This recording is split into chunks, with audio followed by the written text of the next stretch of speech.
అరచేత గోరింట ఇంత చక్కని చుక్కకి ఇంకెవరు మొగుడంట రామ చక్కని సీతకి.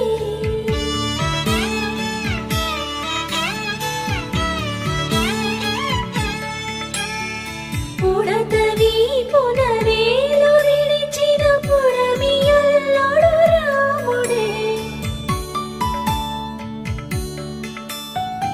ఎడమ చేతను శివుని విల్లును ఎత్తిన రాముడే, ఎత్తగలడా సీత జడను తాళి కట్టె